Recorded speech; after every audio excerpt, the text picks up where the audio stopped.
let me know if you want any specific questions by writing a question up on the chat line, because that would be the easiest way for me to be able to answer some questions as we go through. So you know who I am. I'm Joe Tucci. I'm the CEO of the Australian Childhood Foundation. Probably what makes me interesting to listen to is not so much what my professional background is, but more the fact that I'm a dad, just like many of you are parents out there. I've got an 18-year-old at the moment whose life used to revolve around golf, but at the moment he's feeling a little hamstrung, feeling like the world isn't quite the way it should be, and all he'd rather do is literally thinking about driving up to New South Wales to go up and play golf in New South Wales. He got a bit thrown by the fact that a learner driver got a fine this morning for driving too far away from home. So I think he's rethinking that, but he's still very keen to play golf. So the whole point of today session is to really just think through what are the impacts of some of the community's response to COVID-19, and how are children reacting to the fact that there's so much upheaval and uncertainty all around them. And we've turned our mind to that for the last couple of weeks, and we've been trying to think about, well, what is it really that children need? And you can go onto the internet and you can read all sorts of things about what children need. There are some pretty basic things when you think about it. They need some reassurance, they need some consistency, they need to feel like this is going to be over. But there's some things I think that we're not thinking about when it comes to children, and some of that is really related to how we are with kids, not what we're doing with them or what we're saying to them, but how we are. And this is an opportunity for parents, I think, to have a think about not just what you're saying, but what you're communicating. What are the messages that children are receiving from the world, and what are the messages that you're trying to give them? And are there any messages around them that may be inadvertently affecting them that you're not so aware of and you're not in touch with? And that's the biggest challenge, I think, for parents, is that we've got children ranging from babies all the way through to, you know, even 24 and 25-year-olds. And we don't always know what's happening to them inside their heads. We don't always know what's going on in their hearts. And we know that this kind of panic that's occurring around in the community is shaping the way that children are seeing themselves. They're maybe a little bit less confident. They're feeling some worries and some concerns. They're picking up the worries and concerns that adults have, the adults around them who are really important to them. Oh, now you get to see a photo of me. That's going to ruin your evening, everybody. I'm very sorry that you have to look at that for the next half hour. But thanks, Cassie. That's a really nice way to show me. So it's the messages that I'm really interested in, and it's the messages that I'm keen on you all thinking through. And in some ways, we have to guess a little bit at the moment. We have to guess and put ourselves into the mind and hearts of children. We have to, it's kind of like trying to have that parental intuition. What is it that our children are feeling like, and what is it that they're thinking about? Because that's going to form the basis upon which we know how to respond to them. So, you know, there'll be some kids who'll be thinking, oh, this is the best thing ever. We get to watch television all day. We get to play on our Xbox or whatever it is that they're playing on, and we can just do that. We don't have to go to school, maybe, for many of them. Some of them will be thinking that they can now inhabit technology, can't they? They can like live with technology even more than they were before all of this happened. So, you know, we might have been thinking that trying to limit the use of technology for children, and that was one of the important strategies we had as parents. But now that's really hard to do, isn't it? Because kids are wanting to connect to their friends, and they're wanting to connect to activities, and technology in this kind of environment is one of the ways that they can do that. So there'll be kids that are kind of thinking about this whole experience with maybe only benefits in their mind. I went for a walk today, and I saw a mum and a couple of really young children, probably 4 or 5. And as they were walking around the streets, one of them said to her mum, geez, there's a lot of people walking to mum.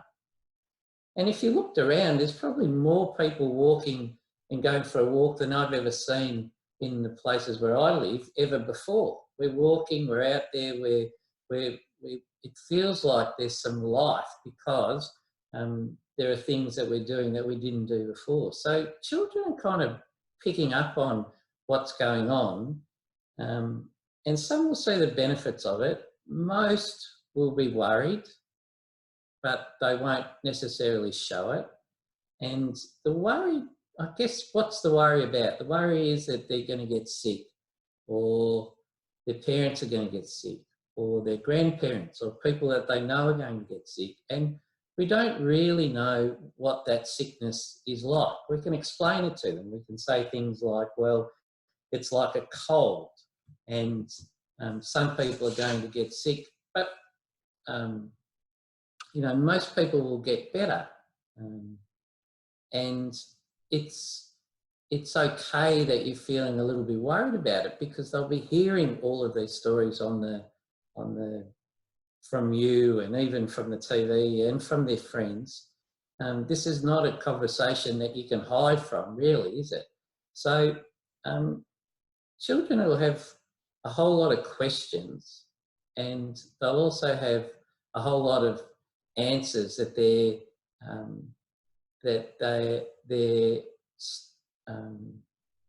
making up for themselves.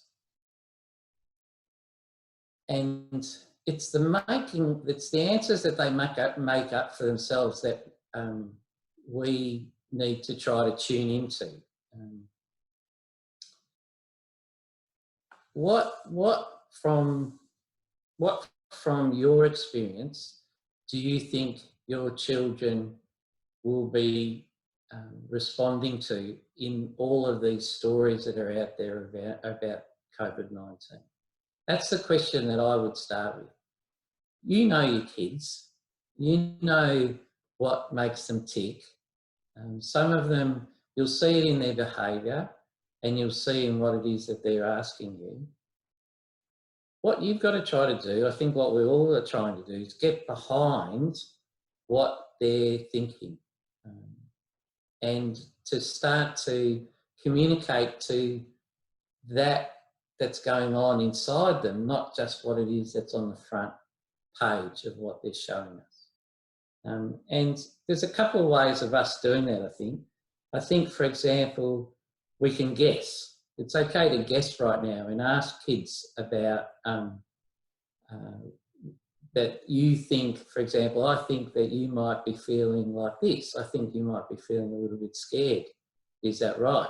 You could have a guessing game and pick some words that you believe is what your children are experiencing. So we put up 7 words that might be part of what they're feeling: happy, worried, confused, a little bit scared, and any other kinds of words. And then you could say, I think you're feeling this one.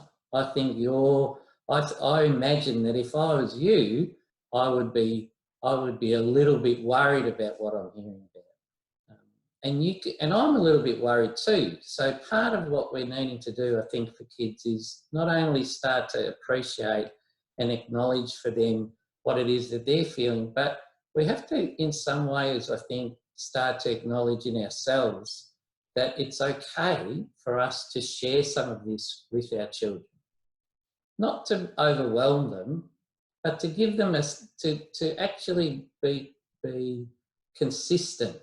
So if we're trying to ignore it and say, oh, listen, you know, we're not worried, things will be okay, everything's going to be over, kids will pick up on the difference. Kids will pick up on the fact that you and them, you're saying one thing and behaving in a slightly different way. So I think part of it is to try to be as honest as we can, acknowledging that you might be a little bit scared, you're feeling that you're not sure when this is going to end, but you know it will end, and that there are really clever people out there who are working on ways to make this stop. There are doctors, there are scientists, there are researchers, and for depending on the age of your children, you might even start looking up to see what doctors do in these kinds of situations, what the researchers do in these kinds of situations. And you can start to use technology as a way to engage and explore with them the things that that give them some confidence that people are working on the problem and that it's going to be over. Because technology, whilst it's got all of these, you know, risks to it, it's also got some benefits to us as parents right now, because what it's offering us is some information, and we can't let children find that information by themselves because it's overwhelming. And so we've got two ways of trying to address the nature of that information. The first one is to do it with them. If they're young, you can do it with them and try to find out a little bit about some of these roles or what the virus is about. Or you can, if they're a bit older, you can interpret that information with them, and you can spend some time trying to understand what all of this information means. But in the end, you're trying to reassure them that things will be okay, that this situation will be finished one day, and it's not going to be like this all the time. For very young children, they already think that it's been going on forever. I mean, we feel like that. I feel like the last week has lasted a month. For very young kids, it feels like it's been going on for a very, very long time. So this is the basis upon which I think is the response that we're looking for this is the basis upon which we are going to kind of start to respond to kids. So firstly, it's about understanding and getting behind what they're thinking and feeling. And then the next thing is to think about these sorts of strategies, and I'll go through them with you now. So I think the first one is to be honest. I've said that to you already.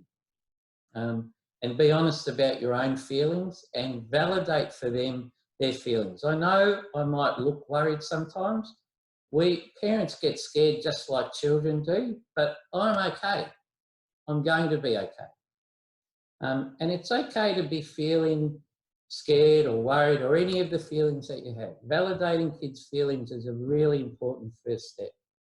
I know you might be worried about your grandparents. I am too. I know you might be scared about your pet, and that you think, and that maybe you think that pets get this disease too, get this virus. Well, pets don't get it, and they're not going to get sick, and so they're going to be okay, and we're all going to be okay.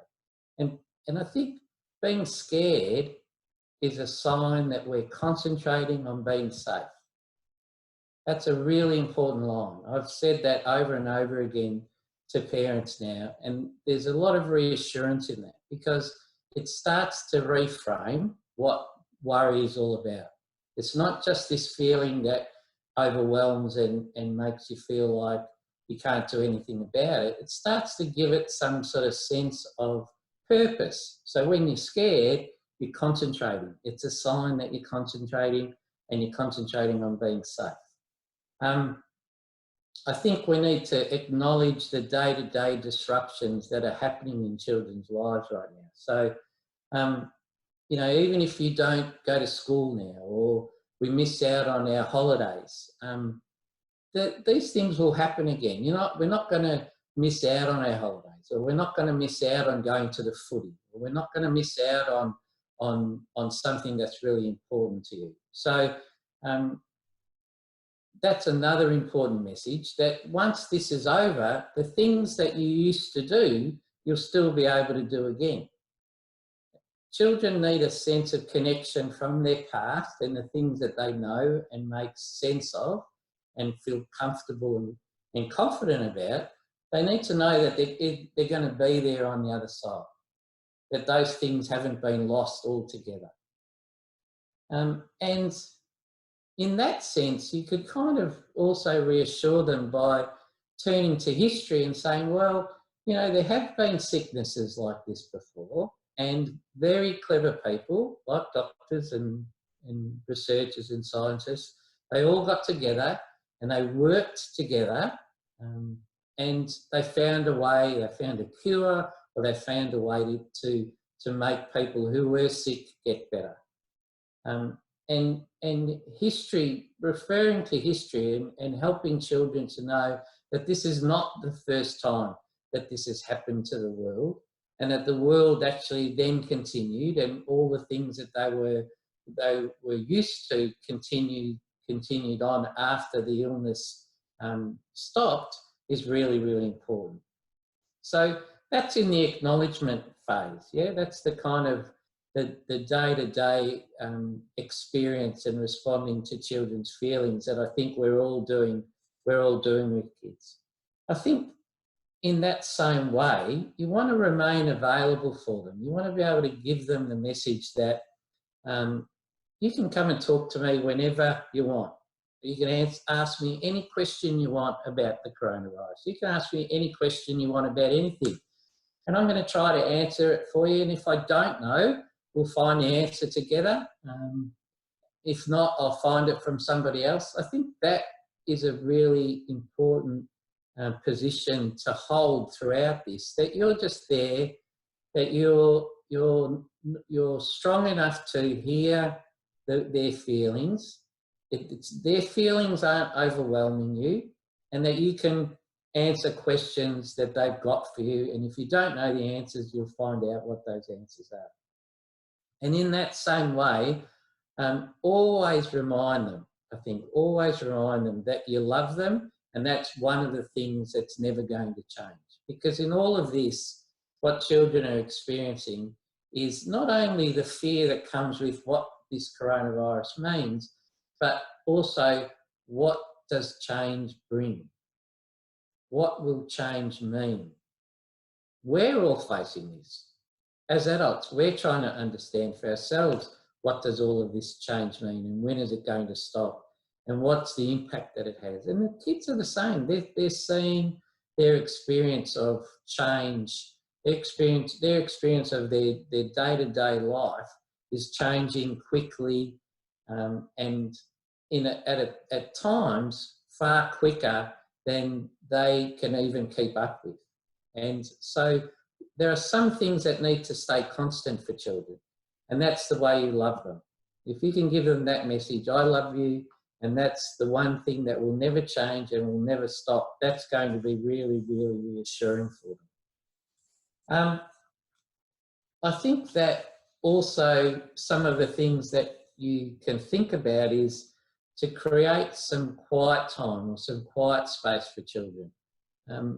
There's a lot of time now that parents and children have on their time that we're busily trying to fill.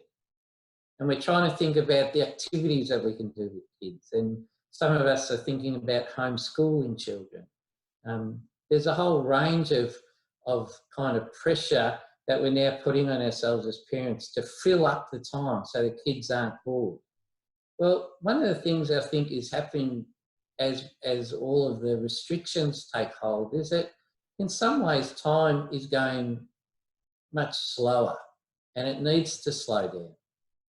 I think some days when you look at the clock, and especially yesterday after daylight savings, and you thought, is this day ever going to end? We got an extra hour to have to fill in today when we could have done, the day could have started as normal and finished as normal, but we got an extra hour as well that we had to fill in. So time needs to go a little bit slower. Activities need to be a little bit slower. And I think a regular time in the day where there's some quiet and some peace, and you do something that is just about children stopping whatever it is that they're doing and engaging in the experience that they have with you. It could be a prayer if that's important to you, or it could be reading a story. It could be just lying. It could be a child lying on your lap and you stroking their hair. Anything that just allows their bodies, their little bodies, to have a little bit of relaxation and calm. I think that's important, because in all of this, we know that there's this kind of heightened stress response in children at the moment, just like us. And that stress needs a little bit of soothing, and it needs a little bit of comfort, and finding some peace and some time is one way of being able to give kids like a bit of having their batteries recharged and a reset. So that's quiet time is important. And if you're going to have fun, and you should try to find ways to play with them, the most important things for any child in relation to play is to let them lead. They don't have to follow the rules of the game. They can make up the rules themselves. It's really about their experience of you that's important in the play. All of this is about how are they experiencing me as a parent? What are the things that make me smile, that they see make me smile? What is it about them that I'm carrying in my mind and in my heart that they can see in them? So, for example, when they do some kind of funny walk, or they make some funny joke, am I smiling? Am I matching what they're wanting to do? Or am I kind of going, come on, get serious? Monopoly isn't a game that you're supposed to play just mucking around all the time. It's supposed to be like this. Or if you're not going to play cards the way you're supposed to, then we won't play at all. I mean, these are the sorts of things that we all say as parents as throwaway lines, because we're tired and we're at the end of our tether, and this situation around us is causing us pressure. So if you can let kids lead, I think that's an important principle that I hold. Let them set out the way that you can play, and structure the time that the play can happen. And during that time, let them make up the rules and follow them. That's going to tell them that you're interested in them and interested in the things that make them kind of tick. And that's the message that you want them to hold as the time goes on. I think right now, being as close and available as you can be is important with children. It gives them a sense that you're right beside them. Continuing with rituals that you've always done as much as you can is a really important strategy for children. It makes them feel like life, there are some things in life that will keep going. And you might want to come up with some new rituals for your family. You might want to come up with things that children get a say in what the whole family does. Those rituals can, if they're consistent enough and predictable enough, they start to give children, they help children to find a sense of security and safety again that they sometimes disappears for a little while. In many families, safety and security is just there all the time. It's part and parcel of your relationships. COVID-19 is kind of chasing that security around the house and chasing it out the door. And what we're trying to do is to say, well, sometimes it might go because it's so overwhelming, but we need to invite it back in. And how do we do that? We invite it back in by trying to keep a sense of consistency and predictability in the world that children have, and that your relationships with them aren't changing. I would be really careful about how much your children are exposed to the media and how much children get to see about COVID-19. It's overwhelming for adults. I'm hearing adults say, I can't keep watching the news because it's saying the same thing over and over again. So I kind of think it might be fun for the family to do its own news bulletins. Kids can take it in turn to be the newsreader for the family, and you can come up with a page or, you know, a couple of dot points that they have to read about what the latest update on the situation is around us. And you might do that, depending on how old children are, you might do that once a week, you might do that a couple of times a week, but it's a way that the family can come together around information and not expose children to everything that's going on all the time, and that sense of the 24-hour news cycle, that you wake up in the morning and you hear another piece of information that's overwhelming, and that keeps going through the day, and you go to night and your parents are hearing it and they're talking about it all the time. I think what kids need is a break from all of that, and some kids won't even be paying any attention to it, but they'll see it in you. And so if you're looking for a ritual, that might be a really fun thing to do, as well as an informative one and a containing one. It's going to give kids a sense that you'll be able to talk about it, and then talk about the virus, talk about anything that's changing in the community, the things that kids can do, the things that parents should be doing, and then that conversation's over and you don't have it anymore. I think that kind of idea is a kind of a nice little play for families to think about. And finally, I think there's two final points that I wanted to make. We're moving into an environment now where children might not be going to school. Children will be learning from home for a while. And we're all trying to figure out how are we going to become teachers.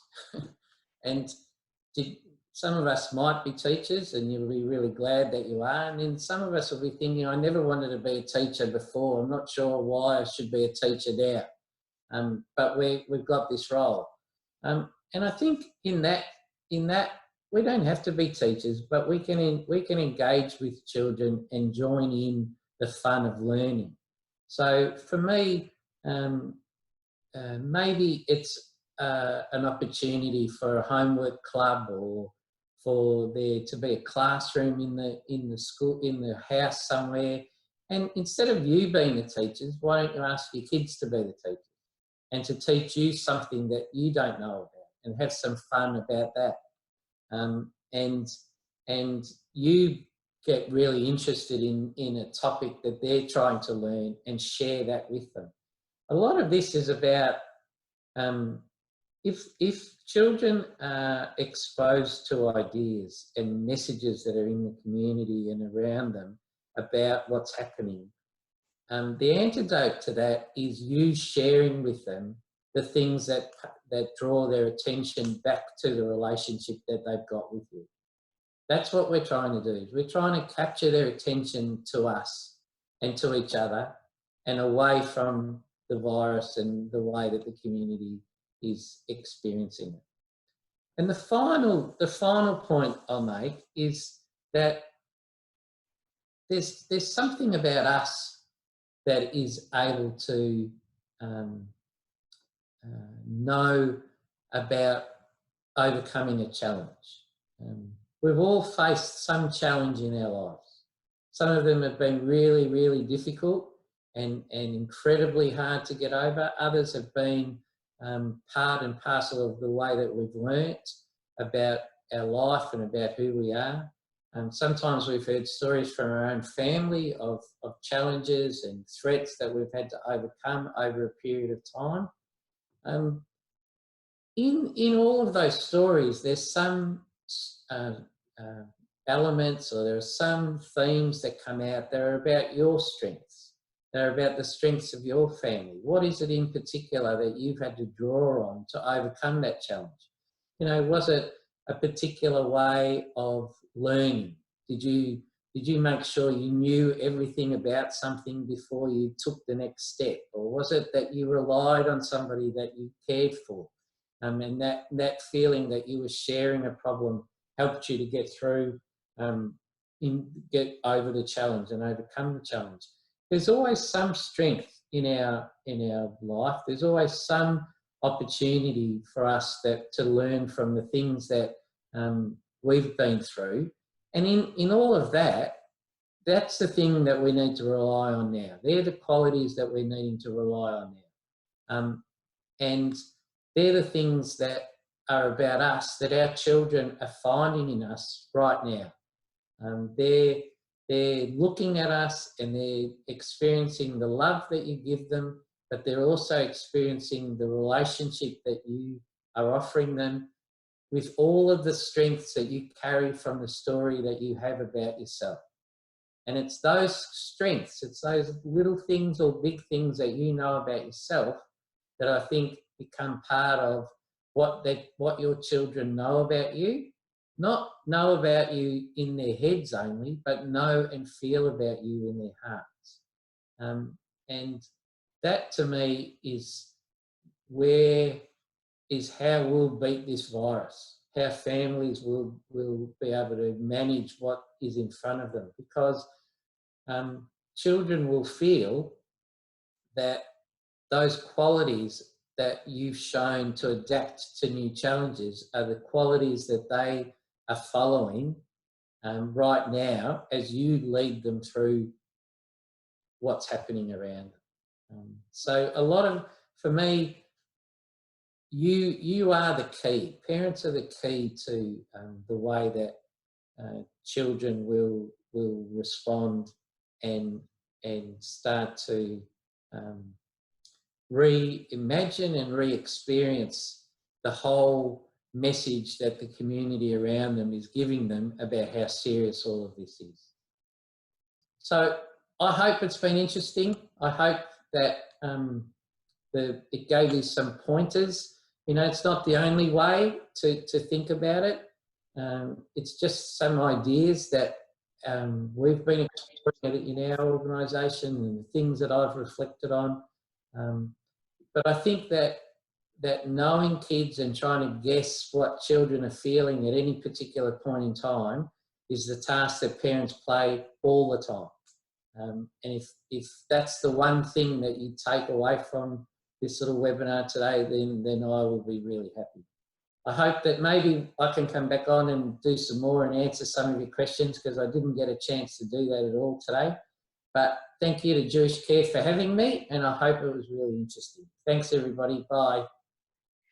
Everyone's muted, so they can't clap, but I'll clap for them. A big thank you to Jo for making this time available at such short notice during what is, for all of us, a really tricky situation. I think there are some really beautiful takeaways there that hopefully provide you some reassurance that what you're doing or what you can do as parents really does make a difference for your children. Thank you all, to you also for coming along. This is our first time we've done an online webinar. It's certainly the first time I've been to a parenting session in my pajamas. And we're interested to see what ways we can get creative in responding to the challenge this poses for us in terms of our work. So if you have suggestions, please do send them through to us. But again, a big thank you to Jo, and wishing you all Hag Pesach Sameach, and keep well, keep safe. Thanks for joining us.